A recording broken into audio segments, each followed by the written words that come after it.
rapidement faire les présentations parce qu'on va pas y passer des heures. Je vais les faire cette fois-ci par ordre de taille et de poids à l'écran, tu vois. Franck Dubosc, donc... Non, mais non, je ne me permettrai pas.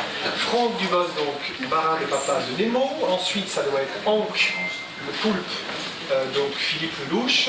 Nous avons Bailey le beluga, Kev Adams, pardon Mathilde, et donc Destinée la baleine. Dans cette suite, moi j'ai une première question avant de vous laisser évidemment prendre la parole. Si on parle du film d'animation en général et puis des Disney Pixar en particulier, est-ce que vous êtes tout simplement clients? Certains sont parents, d'autres étaient enfants il n'y a pas si longtemps. Est-ce que, voilà, est-ce que ce sont des films que vous allez ou que vous alliez voir? Bien sûr. Par exemple. Ah oui, Les Disney, moi les Disney. Avec Philippe, c'est Bambi. Ouais, nous on a. C'est marrant. Moi aussi, c'était Bambi. Bambi, parce qu'on avait pleuré, Bambi, mais tous les Disney, moi j'ai toujours adoré. Moi c'est plus le Roi Lion. Ouais. Ouais. Eux c'est plus Bambi, c'est un truc. Dis-moi quel Disney tu as vu, je te dirai ton âge. Hein.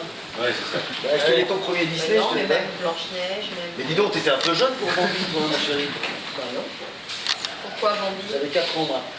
Voilà, ressortie de Bambi. Bah oui, Bah, et alors on l'a vu après, bon, Ouais, c'est pas jeune. T'avais 4 ans pour la ressortie, t'es sûr? Ouais. Non, pour la sortie, Franck. Ressortie de Non. Faudrait voir. Nous avons Ah des non, spécialistes de Disney. Quand est-ce qu'est sortie Bambi? Soit elle est sortie en 67, Franck, 68. si t'avais 4 ans quand c'est sorti, c'était la sortie. Bambi c'était sorti il y a 104 ans. C'est sorti 2 fois, je crois, Bambi. Ah si, c'est ça. Oui. Bolem. Bolem, c'était quand la première sortie de Bambi s'il te plaît? Allez, Internet, tout le monde, allez. Allez, 42. 42. Un En autre tout cas, tableau. moi aussi, j'ai Première vu la... sortie? 42. Ah, 42. Donc moi, j'avais 4 ans à la ressortie. Ah ouais? En 60... donc, Mais La t'as ressortie, sorti en elle est à 42? à quelle période? Parce que moi aussi, j'ai vu la ressortie. C'est le Alors, toi, t'as vu la première- ressortie. moi j'ai la La première Non, mais sortie. on a tous un Bolem, première sortie c'était en 42? Oui. On Quand a vous sortiez des films pendant la guerre Non mondiale? mais il était pas là, lui. Enculé? Il était pas là, là. Ah, il était pas là? Non, il était pas là, Bolem. Non, oh là là. Il était dans son Maroc natal. Ça suffit avec le Maroc, hein. Bah, il était pas là, lui. Alors allez-y, n'hésitez pas, oui. Non mais attends, Bambi, tu rigoles. Parce que, bah oui, Bambi, les enfants l'ont vu aussi. Hein. Non, là, ça me fait chier, parce que je dis, là, Sur Bambi, on est très focalisé sur Bambi. Ah bon. Je le. Non mais attends, parce que Bambi. Tu parles, non, toi, quand tu parles de Bambi, ça c'est Michael Jackson. Oui. Tu vois, on est sur des Bambis différents. Allez, faut y aller parce que... Donc l'histoire est centrée sur Dory qui a des pertes de mémoire. Est-ce que vous avez une bonne mémoire et auriez-vous une anecdote à nous raconter? Je me rappelle plus de la question.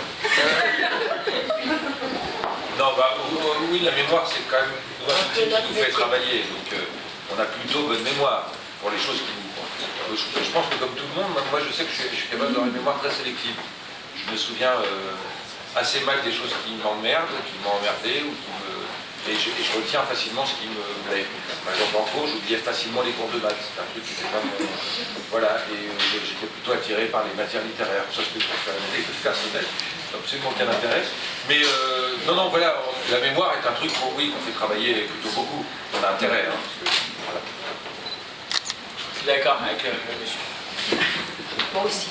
Moi aussi. Non, mais c'est vrai qu'on a plutôt des bonnes mémoires et Bah, on a des c'est un mémoires. muscle la mémoire. Nous avons ce que l'on appelle la mémoire à tiroir. C'est-à-dire qu'il y a différentes sortes de mémoire. Il y a la mémoire immédiate, la mémoire à tiroir et la mémoire sélective. Ce sont 3 sortes de mémoire. La première... Non, J'ai donné des cours de ça pendant 8 ans, alors... La mémoire, c'est par exemple, où est-ce que j'ai mis mes clés? Vous mettez 3 heures à trouver vos clés. 10 ans après, vous dites, oh, je me souviens, je suis rentré en retard à la maison, j'avais perdu mes clés dans le cendrier. Ça, c'est la mémoire affective. Voilà, merci beaucoup à tous. T'as vraiment donné. Oui, pendant 8 ans. Oui, je le. Kev, j'aimerais savoir ta réaction lorsque tu as appris que Disney te proposait d'incarner un cétacé qui a la grosse tête. Et puis on m'a dit que tu étais très bon. Vous n'avez pas de mémoire, parce que pour lui... Pour écrire cette question, il faut quand même avoir rien à foutre dans ta vie. Hein. Non, mais parce qu'on peut la lire, c'est ça que je veux dire. La Jules, elle est où? Et puis on m'a dit que tu étais très bon à faire le dauphin. Est-ce que tu pourrais nous le montrer? Alors, je réponds à la première partie de la question. Ça m'a beaucoup touché que Disney m'appelle. Pour jouer un dauphin qui a la grosse tête, ou pour jouer n'importe quel autre animal de Disney, j'aurais foncé parce que je trouve que il n'y a rien de plus humain que que les animaux de Disney et que la manière dont ils font vivre leurs animaux. Ça, c'est pour la première partie de la question. Avec tes petites allusions, je crois que tu peux pas venir. Et la deuxième partie, oui, je fais bien le dauphin. Mais le problème, c'est c'est un truc qui passe pas. Tu vois, comme ça, et ça fait un peu mal. Et j'ai des problèmes avec les gencives en ce moment. D'ailleurs, si tu en as aussi, il faut utiliser Paradontax, ça aide pour les gencives. Ça répare les gencives. Donc voilà, j'ai un peu... C'est quoi le dauphin, vas-y? Ils font pas des trucs comme ça? Non, là, c'est Flipper, tu vois. Bah oui, Flipper, c'est pas un dauphin. Là, je vais me faire mal. C'est un dauphin de Je vais cinéma. me faire mal. Non, ça c'est le bout de mouton, c'est un autre animal sous-marin qui n'a rien à voir. Non mais ouais, mais c'est vrai que je savais bien faire le dauphin fut un temps. Ça a aidé ta carrière, Ouais, d'ailleurs. 20 ans. Ça a beaucoup aidé ma carrière. Voilà. C'est mignon, et ton Autre question peut-être? Oui. Une autre question? Je donne le jeu. Alors, auriez-vous aimé être un poisson ou toute autre créature marine dans une autre vie? Si oui, lequel? Mathilde. La question c'est... Auriez-vous aimé être une créature marine Ou un poisson ou un poisson dans une autre vie? Si oui, lequel ou laquelle? Bah, je me suis pas posé la question, mais un requin, oui. Oui, s'il fallait se poser la question, moi non plus, je ne m'étais pas posé. Un dauphin, probablement. Ah, moi, un dauphin Requin. aussi. Merci. Mais le dauphin ne ment pas. Le dauphin n'est pas menteur. Le dauphin ne ment pas. Le dauphin ne ment pas. Le gentil. Posez une question à un dauphin, vous écoutez ce qu'il va vous répondre, il ne ment pas. D'ailleurs, il ne peut pas avoir le nez qui s'allonge, ce serait pas bien. Kev, c'était un dauphin aussi Oui. En même temps, c'est souvent ça quand tu dis aux gens qu'est-ce que tu as envie d'être sous l'eau, ils disent un requin ou un dauphin. Non, C'est pas mauvais, mais c'est rare qu'on dit j'ai envie d'être un poulpe. Quoi. Moi, j'ai voulu à une époque être du plancton. Du plancton. Une coquille Saint-Jacques. Une coquille Du Saint-Jacques. corail. Ouais. Voilà. Il y avait une question, oui. Quelles Oui. sont pour vous les valeurs fortes de ce film? Ah, voilà une question intéressante. Apologie. Merci. Alors, Ça c'est joli. L'un après. c'est... Moi, j'ai fait un travail sur moi-même pour faire ce film. Je commence par moi, parce que j'ai fait un travail très différent des autres. J'ai été nager avec les belugas pendant quelques semaines dans le nord de l'Atlantique. Et c'est vrai que ça m'a permis de voir comment cet animal évoluait. Non mais il y a un message qui est très fort dans le film, et en tout cas ça touche mon personnage. Il y a un message très large qui était déjà dans le monde de Nemo, qui est le vivre ensemble et jusqu'où on est prêt à aller pour les gens qu'on aime, parce que c'est vraiment ce que fait le père de Nemo, et c'est vraiment ce qui se passe dans le 1 et ce qui se passe encore dans celui-là. Mais pour mon personnage et celui de Mathilde, il y a un truc qui m'a beaucoup plu, moi, c'est qu'on montre avec beaucoup d'humour et en même temps avec beaucoup de sérieux un sujet qui est très adulte, qui est celui du fait que quand on enferme des animaux marins dans des parcs, bah forcément ils ne grandissent pas comme il faudrait. Et c'est ce qui se passe avec ce dauphin beluga qui est complètement paumé, qui n'arrive plus à se servir de son sonar et qui ne sait pas s'il a une bosse parce que c'est cogné la tête ou parce que c'est naturel. Et Mathilde qui est un personnage Myope et qui se colle partout. voilà. J'ai aimé cette métaphore, et c'est aussi la force de Disney, c'est qu'avec des images d'enfants, on parle de sujets d'adultes, et c'est ce qu'ils ont réussi à faire dans ce film, c'est qu'ils dénoncent en même temps un truc qui est grave aujourd'hui, c'est qu'encore aujourd'hui on enferme des animaux comme ceux-là dans des parcs pour amuser les gens, alors que ces animaux ils grandissent pas bien, forcément ils grandissent même très très mal. Et c'est ce qui est montré, mais sans tragédie, avec beaucoup d'humour. Donc voilà, c'est la force de Disney. On laisse écrire tout ça. Moi je dirais que je retiens ce qui lance le film comme message, c'est que si tu n'écoutes pas ta maîtresse, tu te retrouves très loin de chez toi. C'est ce par quoi commence le film, et je trouve que c'est déjà un premier principe de vie respecté. Écoute ta maîtresse. Mon père il a écouté sa maîtresse, il s'est barré, je peux te dire. C'est vrai. Mathilde, tu veux ajouter quelque chose, non? Non. Non, c'est ça. Bah non, j'ai dit l'apologie de la Oui, différence, c'est on ça. disait, c'est ça qui est C'est vrai qu'on a dit apologie de la différence. Le vivre ensemble. La A-P-O-L-O. Apologie. J-Y. Et moi je dirais pour aller plus loin, comme je disais tout à l'heure, oublier les différences pour ne retenir que les ressemblances.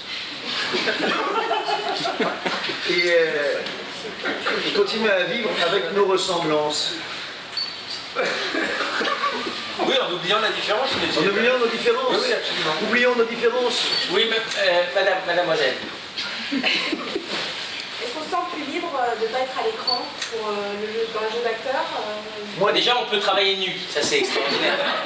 on est moins libre, paradoxalement. C'est moi ce que je dis. Oui, on est moins libre. On Pour est moins moi, libre parce comme qu'on ça. a. C'est pas notre bouche, ce ne sont pas nos yeux. Donc on est effectivement, on est moins libre. On est enfermé dans ce qu'un personnage a déjà. maintenant il y a moins de contraintes techniques, évidemment. C'est-à-dire que on rentre pas le ventre. Voilà, on n'a pas rentré le ventre, on n'a pas observé la lumière. Non, on n'est pas si libre que ça, je suis d'accord. Non, moi je trouve qu'on n'est pas très libre. Sauf sur effectivement le ventre, la rentrée, tout ça. Mais bon, ça ne concerne peut-être pas les autres. Et qu'on peut être nu, toi tu l'as fait nu, Kev, c'est ça? Oui. Et puis dans un Audi. Un poisson ne porte pas de vêtements. Alors j'avais envie de me sentir poisson. J'ai été tout nu, voilà. Pour le plus grand plaisir de Boilem. Ouais, bah oui. Il faut être à fond, je l'ai fait dans un bocal. J'ai bien compris. Pour vous deux qui découvriez l'exercice du doublage, voilà, quel regard vous jetez sur cette première On a jeté un regard très... Non, mais toi tu l'avais déjà fait. On dit depuis ce matin, c'est que c'est pas facile du tout. Hein. C'est quand même un exercice périlleux et surtout les premières phrases, les premiers... On est un peu comme ça débutant. Enfin moi je me suis sentie complètement débutante. Mais je me sens aussi débutante dans mon métier, mais... Non, mais c'est vrai que c'est pas un exercice facile et en plus on a des contraintes, effectivement, comme j'ai dit tout à l'heure, on est tout seul. Et non, moi j'ai trouvé ça assez dur, qu'au bout d'un moment on commence à prendre du plaisir, mais on est crevé, moi j'ai eu le sentiment. Oui, non, c'est fatigant. Ouais. J'étais lessivée. C'est fatigant parce qu'il n'y a pas comme moi j'étais crevée dans un film. rarement. Oui, il n'y a pas de jeu naturel. Il n'y a pas un moment où on peut, non pas, j'allais dire lâcher l'affaire, mais avoir des phrases dilettantes. Il y a chaque mot dans un dessin animé est pesé et doit être porté. Il n'y a pas de mots gratuits. Il n'y a pas, non, on a filmé une clope. Hein. Donc il y a tout le temps des oh, t'as vu ça? Il faut porter, et souvent on a l'impression de porter fort, et on ne porte pas assez fort. Donc il y a des gens comme Boilem qui sont en studio qui disent, oui mais regarde, tu vas voir, et il repasse le truc, et on se rend compte que c'est en dessous. Donc ça oblige à un certain exercice physique auquel je m'attends. C'est la surprise que j'attendais pas. C'est-à-dire qu'il faut pousser. Et ça, c'est aussi très agréable, c'est jouissif au possible. Ça remet l'ego en place. Oui, absolument. Parce qu'on ne peut pas se fier à nos petits trucs à nous, quoi, d'acteurs. On se connaît en général, on connaît nos défauts, nos qualités, après on laisse le réalisateur plus ou moins s'en emparer. Là, il faut vraiment se livrer aux coachs qui sont là, ou à la metteur en scène, enfin, on appelle ça des coachs, finalement des metteurs en scène, les directeurs d'acteurs, on va dire, et là on redevient des enfants. Enfin, en ce qui me concerne, je redeviens... On ne se sent pas toujours très bon d'ailleurs. On ne se sent pas toujours très bon. Oui, on ne se sent pas très bon, on se sent tout est à refaire. C'est en même temps agréable quand ça marche, quand c'est fini, on est soulagé, mais au moment où on le fait, moi je me sens un petit peu comme un petit garçon, je me sens un peu gêné oui, c'est ça. Dans la cabine. Voilà, on n'est pas sur ses appuis habituels. On est engagé au cinéma pour faire ce qu'on sait faire, parfois pour autre chose, mais en tout cas. Et là, on se dit non, ça va être un peu plus compliqué que ça, parce qu'on n'est pas assis, quoi. On n'a pas un professionnaliste qui nous permet de dire. J'imagine qu'il y a des pros du doublage qui savent faire ça, nous non. Enfin, en tout cas, moi, c'était pas le cas. Ouais. Et la voix américaine qui est là en amont, généralement, est une base du boulot, oui. Ou il faut s'en affranchir? Pas la voix en tant que voix, les intonations. Mais on est obligé de se fier aux intonations, dans le sens où les personnages sont dessinés en fonction de ce qu'eux ils ont déjà fait. Je crois que les Américains, eux, font la voix avant le dessin. Donc forcément, le personnage, il bouge les yeux et la bouche en fonction de ce qu'a fait l'Américain. Et l'anglais n'étant pas dans le même sens que Et imaginez les Allemands. Pour les Allemands qui vont doubler, c'est encore plus compliqué parce qu'en allemand, le verbe est à la fin de la phrase. C'est ce pourquoi ils sont très rigoureux, parce qu'ils sont obligés d'écouter la phrase jusqu'au bout pour comprendre ce qu'elle veut dire. Donc, quand un personnage a déjà dit quelque chose, en allemand, il ne l'a pas encore dit. Je dirais Fabrice Lucchini. Oui, aujourd'hui c'est Franck Lucchini. C'est Franck Lucchini. Non, mais t'as raison. Au contraire du norvégien. Le norvégien commence par le verbe. Voilà. Avec au milieu un suffixe. Le chinois, lui, n'a pas de verbe. Non. Et l'espagnol, pardon, l'espagnol. Jeune homme. Comme on disait tout à l'heure, il y a plusieurs thèmes qui sont abordés, notamment un message sur l'écologie. Et à l'approche des vacances, justement, est-ce que vous auriez un message à faire passer aux vacanciers? Les messages... Allez voir le camping. C'est pas vrai. On n'attend pas Marin. Non, mais tous les films de Disney sont un peu écologiques. Ouais. Ils le sont tous plus ou moins, mais c'est parce que l'écologie, c'est la vie. Non mais c'est vrai, c'est-à-dire que ça doit Le Lucchini de Bacassa. Non là c'est Patrick Bruel, ça fait gaffe. C'est pas Lucchini ce que tu fais. Mais parce que c'est vrai, parce qu'on est obligé de faire attention, et je crois qu'aujourd'hui, regardez, regardez le temps de merde. On voit bien que tout est déréglé. Hein. Donc il y a forcément un moment où ça devient une évidence de faire attention à l'environnement. Je crois que c'est même plus la peine d'assister là-dessus. Et je crois que nos enfants, et a fortiori ceux qui vont aller voir le Disney, ils ont déjà très très bien conscience de ça. Je crois plus qu'ils sont donc les vacanciers. Il faut leur dire de choisir là où ils vont parce qu'il ne fera pas bon partout. Ouais, c'est ça. C'est surtout ça. Cette année, ça va être message important. Non mais c'est... Oui. C'était peut-être pas ça qu'il entendait comme réponse. Message aux vacanciers. Oui, non. Ah, Ne jetez pas vos saloperies sur la c'est un message important en plus. C'est l'écologie, il faut pas... Moi, je fais partie aussi, je l'admets, je fais un peu partie des gens qui disent ouais, mais bon, ça ne nous touche pas tout de suite, on verra bien plus tard, on attend, quoi, on attend pas Patrick. Donc voilà. Quoi. Ouais. Non, mais c'est vrai, c'est un truc, tant que ça ne nous touche pas directement, on a du mal à le faire. Et c'est vrai que c'est important. Mais je dirais, moi, je te dirais que tout est possible. Ben voilà. Okay. Tout est possible. Non mais, non, je dis ça, mais des hauts vacanciers, ça commence par des gestes simples, au-delà du grand débat sur l'écologie, c'est d'essayer... Déjà le chabouche, mais non, mais pas, de faire attention à pas tout foutre partout, parce que moi je trouve qu'il y a des poubelles, enfin ils sont... Mais parfois il n'y a pas de poubelle pour mettre ses paquets de chips, alors bon, bah moi je laisse sur la plage, moi mes canettes de bière, les paquets de chips... L'essentiel c'est de les regrouper au même endroit. Enfin sur ce genre de choses, moi je trouve que les plages sont dégueulasses et que les gens sont dégueulasses. Ça pourrait commencer par là déjà. Enfin, l'écologie, c'est encore un autre truc. Est-ce que, j'espère que, parce qu'il le montre bien dans le premier, et dans le deuxième, dans le premier, on voit des mines, et dans le deuxième, on voit beaucoup de saloperies au fond de l'eau. Est-ce que les enfants vont prendre conscience de c'est pas bien, ou est-ce qu'ils vont se dire l'océan est comme ça, et c'est un fait c'est ça le truc aussi. C'est-à-dire qu'il ne faut pas non plus que les enfants se disent bah c'est comme ça, non il faut... Alors moi il y a le message après parce qu'on... Tu veux dire que c'est une erreur de Disney? Non, mais on voit bien que les personnages, justement ça dérange les personnages. Parce que, non, mais ce que je veux dire par là c'est que c'est difficile à faire passer un message là-dessus. Parce que quand on montre tout ça à des générations qui ne connaissent pas, ils prennent ça comme acquis, c'est comme ça. Alors après il faut amener, et c'est la force justement, on enfile des personnages qui vont dire mais ça c'est pas bien, ça c'est pas notre monde, ça, alors c'est plus philosophique pour les enfants, parce que les enfants, ils croient ce qu'ils voient. Vous comprenez ce que je veux dire? C'est bien ce que c'est bien. Les enfants croient ce qu'ils voient, donc il faut arriver à les détourner de tout cela. Et les enfants croient, sur une plage, s'ils voient une bouteille de bière par terre, je crois que c'est comme ça une plage. Il faut leur dire, non, c'est pas bien. C'est pas bien de faire ça. Mais qui leur dit c'est pas bien? Vous? Moi? Non. Eux leur disent c'est pas bien. Et c'est là où c'est important, monsieur. C'est là où c'est important de passer des messages. C'est là que c'est important. Et quand on a écrit 3, le mec qui mélange toutes ses promotions, quand on a écrit 3, c'était pas... Question là. Bonjour. J'avais une question... Eh bien vous ne l'avez plus. Je pense que... En fait, je voulais savoir comment vous trouvez le ton juste pour interpréter un personnage. Talent. Le poids de poisson, hein, le ton... Ah oui, voilà. Personne ne l'avait vu. Combien de temps ça vous a pris? Et pour vous, Franck...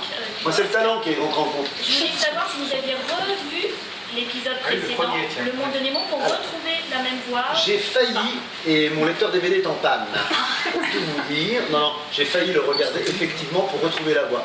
Mais je me suis dit, je vais faire confiance aux gens qui sont là. Et, oui. Et parce que c'est difficile soi-même Mais je vous avoue, et c'est vrai, qu'à chaque phrase, au début, je dis mais c'est bien Nemo, marin, c'est bien marin qu'on entend, c'est bien. Donc j'étais un peu inquiet de ne pas retrouver ma voix, mais comme je l'avais fait sans truquer la voix avec ma voix normale, bon bah on a retrouvé assez facilement, mais j'avais peur de ne pas retrouver le... Et c'est plus facile la seconde fois de doubler... Ah non, c'est pas plus facile. Non, ah peut-être la seconde fois. Franck, je pense quand même quand il a déjà fait... Si, c'est un petit peu plus facile. Parce qu'on a déjà le personnage, on le connaît. Ce qu'il faut, c'est le retrouver, mais c'est plus facile de le retrouver que de l'inventer. Et pour les nouveaux venus, combien de temps avez-vous pris pour Bah, faire l'enregistrement? je suis arrivé un peu traqueux, moi, sur le set d'enregistrement, et puis Boilet m'a dit... Oh, le terme sur le set. Ah non, j'y crois pas. C'est dur, hein, faire la promo avec eux. C'est fatigant, fatigué un peu. Non, mais... Sur le Faut set. regarder. Bonsoir. Parce qu'il a une loge, hein, lui. Il a une loge, hein. Il a un carloge, oui, c'est le Moi seul qui j'avais avait un carloge. demandé un carrelage à Boilet. Je veux bien faire le doublage, mais une fois Il fait son doublage maquillé, on sait jamais si la caméra tourne sur lui. Pour les bonus. Et donc je suis arrivé on the set, a little bit. Oui, ça, tired. la difficulté pour toi, c'est de parler en français. J'ai parlé en français. Moi, je pensais le faire dans toutes les langues. Non, sérieusement, blague à part, je suis arrivé en me disant qu'est-ce qu'ils vont me demander. Et j'ai dit à Boilet, comment tu veux la voix? Il m'a dit, mais comme tu veux. Donc vas-y, fais la voix. Et donc, finalement, en regardant le dessin, en fait, le premier plateau qu'on fait, la première apparition du personnage va donner là à tout le reste, qu'on va se coller sur ce qu'on a fait. Donc on regarde un petit peu, et assez instinctivement, je crois, il y a une voix qui se transforme malgré nous en fonction de la façon dont le personnage bouge, dont il parle, etc. Et quand on a un doute sur le ton, alors on dit tiens, qu'est-ce qu'ils ont fait les Américains? Non pas qu'ils veuillent qu'on fasse du copier-coller, parce qu'on a tout fait sauf ça, et ça c'est leur talent à Disney France, de faire venir des acteurs en disant faites ce que vous voulez, et c'est leur talent de casting qui Ne nous pas échappe. coller qu'aux Américains. Voilà, il faut absolument. Mais de temps en temps, c'est vrai que sur le ton, on peut avoir un doute. Donc de temps en temps, ça nous est arrivé d'écouter ce qu'ont fait les Américains. Ah oui, d'accord, c'est plus ça, dans ce sens-là. Donc on va. Ouais, Ils ont c'est pas le le rythme. rythme. Nous aurions tout changé en ma vie. Mais vous vous rendez compte quand même de parce que nous on se laisse, vous avez compris qu'on se laissait très dirigé et drivé par les gens, par les responsables de tout ça. Imaginez-vous quand même que Dory au début, c'est une petite fille qui la double quand elle est bébé de 5 ans qui ne sait pas lire. C'est une petite fille qui ne sait pas lire. Ce que Franck essaie de dénoncer, c'est que chez Disney France, ils font travailler les enfants. Non mais c'est une petite fille. Et que c'est scandaleux. C'est une petite chinoise. Non, mais vous vous rendez compte à quel point c'est magique. Cette petite fille ne sait pas lire et on lui donne des phrases, elle les dit. Moi, et en plus, on ressent, on entend vraiment que c'est une petite fille qui parle. C'est émouvant. Et c'est quand Dory est bébé, et ils font dire les phrases et ça colle. Donc c'est un travail minutieux aussi du son, de tout ça. Donc après, quand on voit qu'une petite fille de 5 ans peut arriver à amener cette magie, ça serait été dommage que nous on n'y arrive pas.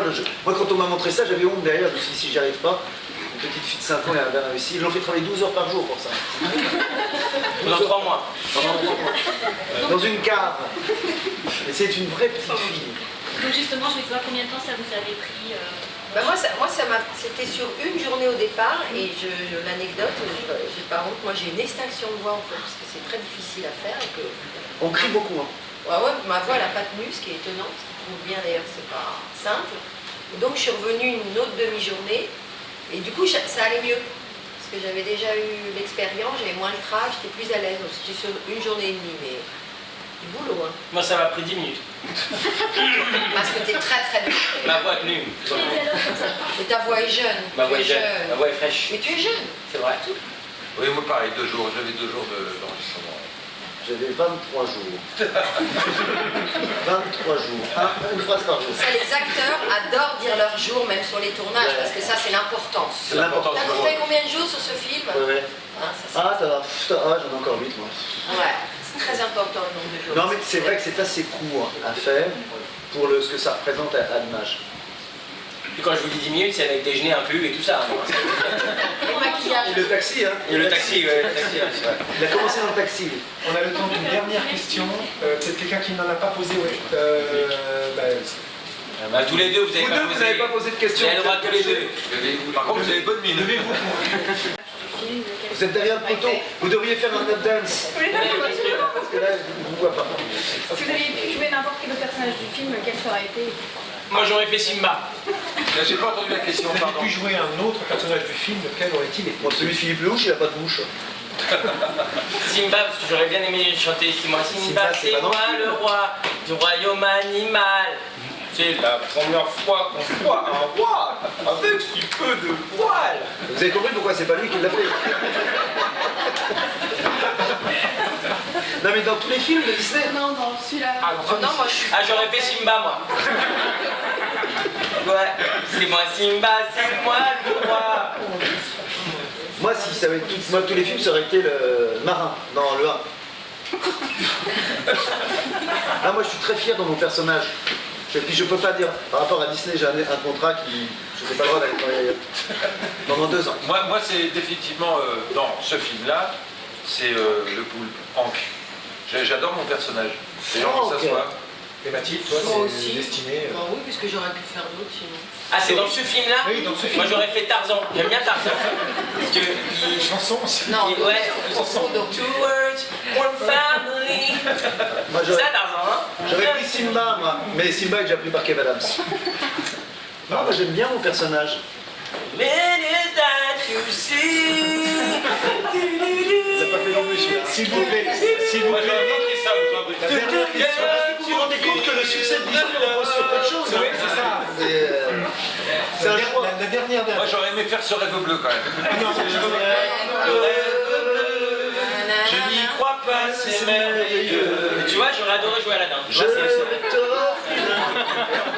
J'aurais kiffé faire ça. Ce sera nous des... Non, c'est pas mal. allez, Maintenant, vous avez des chansons aussi. Moi, il y a un personnage que j'aurais aimé faire, c'est Grominet, dans Titi et Grominet. Et alors, vas-y, dernière question. Lancez-vous. Non, je voulais demander à Franck, entre Nemo 1 et 2, vous êtes devenu papa. Et je voulais savoir si ça avait influé la façon dont vous voyez le rôle et vous l'avez joué. Bah évidemment, quand tu deviens papa, tu... Oui, non.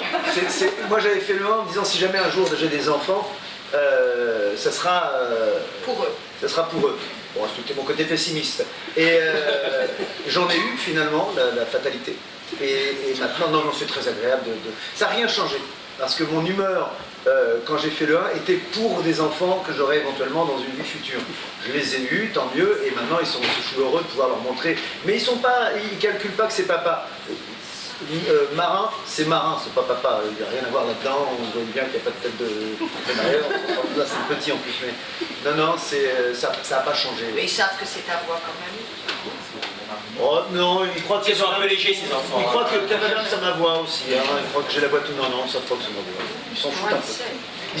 Pour eux, ils s'en foutent, c'est le dessin animé, les personnages sont des vrais personnages avec des vraies voix. Même s'ils disent oui mon papa, machin, mais non, ils savent bien que...